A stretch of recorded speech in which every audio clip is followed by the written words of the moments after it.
억만장자라는 말 들으면 어떤 느낌이 드세요? 평생 돈 걱정 없이 살 수 있을 것 같고 뭘 해도 안전할 것 같고 실패라는 단어랑은 거리가 멀 것 같죠. 근데 오늘 소개할 사람들은 달랐어요.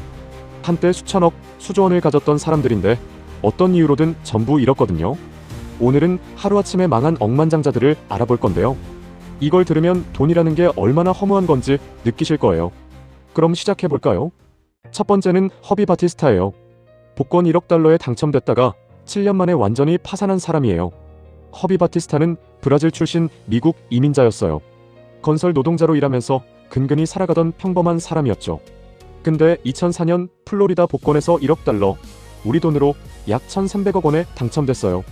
세금 제하고 실제로 받은 금액은 약 1,700만 달러였는데 그것만 해도 엄청난 돈이었죠. 당첨 직후 허비의 삶은 완전히 바뀌었어요. 호화 저택을 샀어요. 수십 대의 차를 샀어요. 가족들한테 돈을 나눠줬어요. 사업도 시작했는데 레스토랑, 여행사, 부동산까지 한꺼번에 버렸어요. 근데 사업 경험이 전혀 없었어요. 레스토랑은 적자가 쌓였고 부동산은 손해를 봤어요. 거기다 이혼 소송까지 겹쳤어요. 소송 과정에서 재산의 상당 부분이 날아갔어요. 당첨된 지 7년이 지난 2011년 허비는 파산 신청을 했어요. 1억 달러 당첨자가 7년 만에 파산한 거예요. 더 황당한 건 이후예요. 파산 후 허비는 인터뷰에서 이렇게 말했어요. 복권 당첨이 내 인생 최악의 사건이었다고요. 두 번째는 숀 퀸이에요. 아일랜드 역사상 최고 부자였다가 하루아침에 파산한 사람이에요. 숀 퀸은 아일랜드 북부 시골 출신이에요. 1973년 단돈 100파운드를 빌려서 모래와 자갈을 채굴하는 사업을 시작했어요. 근데 이게 대박이 났어요. 사업이 커지면서 보험, 호텔, 부동산까지 영역을 넓혔어요. 2007년 기준 숀 퀸의 재산은 약 60억 달러, 우리 돈으로 약 8조 원이었어요. 아일랜드에서 가장 돈 많은 사람이었죠. 근데 2008년 글로벌 금융위기가 터졌어요.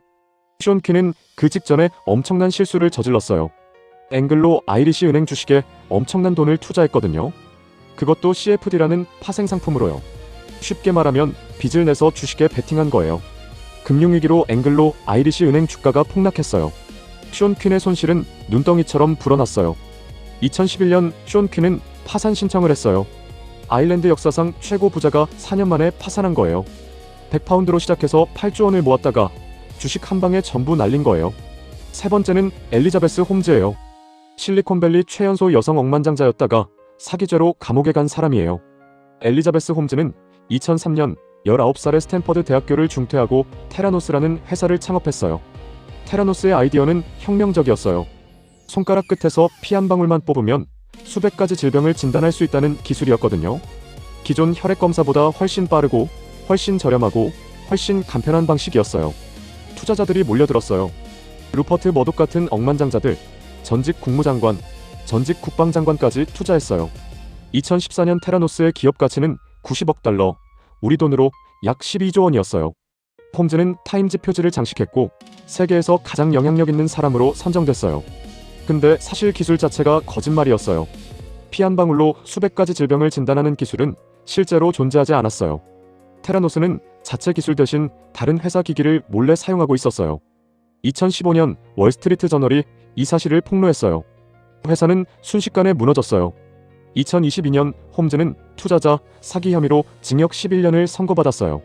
실리콘밸리 역사상 가장 충격적인 몰락이었어요. 네 번째는 앨런 스탠퍼드예요.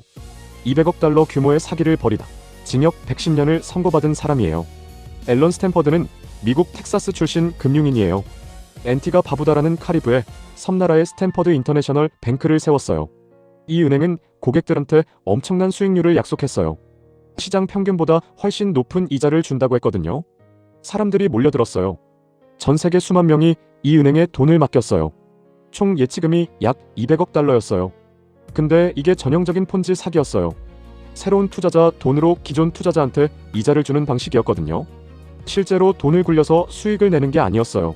스탠퍼드는 고객 돈으로 사치스러운 생활을 했어요. 개인 제트기, 호화 요트, 엔티가 섬에 크리켓 경기장까지 지었어요. 2009년 FBI가 수사에 착수했어요. 스탠퍼드는 체포됐고 2012년 징역 110년을 선고받았어요. 피해자들은 맡긴 돈의 대부분을 돌려받지 못했어요. 다섯 번째는 아돌프 머클이에요. 포르쉐 주식 공매도 실패로 파산한 뒤 스스로 목숨을 끊은 독일 억만장자예요. 아돌프 머클은 독일에서 제약회사를 포함한 여러 사업을 운영하던 억만장자였어요. 2007년 기준 재산이 약 120억 달러, 우리 돈으로 약 16조 원이었어요. 독일에서 5손가락 안에 드는 부자였죠. 근데 2008년 머클은 포르쉐 주식을 공매도했어요. 공매도는 주가가 내려갈 거라고 베팅하는 거예요. 당시 포르쉐가 폭스바겐을 인수하려 한다는 소문이 있었는데 머클은 그게 실패할 거라고 봤어요. 근데 포르쉐가 폭스바겐 주식을 대량으로 사들이면서 폭스바겐 주가가 폭등했어요. 머클이 예상한 것과 정반대로 움직인 거죠. 공매도 손실이 순식간에 수십억 달러로 불어났어요. 머클은 은행에 긴급 구제 요청을 했지만 거절당했어요. 2009년 1월 아돌프 머클은 자택 근처 기찻길에서 사망한 채 발견됐어요. 스스로 목숨을 끊은 거였어요. 16조 원 부자가 주식 한번 잘못 건드렸다가 이렇게 끝난 거예요. 오늘 하루아침에 망한 억만장자들을 알아봤는데요. 복권 1억 달러 당첨자의 7년 만에 파산, 아일랜드 최고 부자의 주식 한방. 파산, 실리콘밸리 스타의 사기 몰락, 200억 달러 사기꾼의 징역 110년, 그리고 공매도 한 번으로 모든 걸 잃은 독일 억만장자. 이 사람들의 공통점이 있어요. 돈이 아무리 많아도 욕심이 판단력을 흐리게 만들었어요. 어떤 억만장자의 이야기가 가장 충격적이었나요? 댓글로 알려주세요. 아직 구독 안 하셨으면 지금 구독 눌러주세요. 진짜라고였습니다.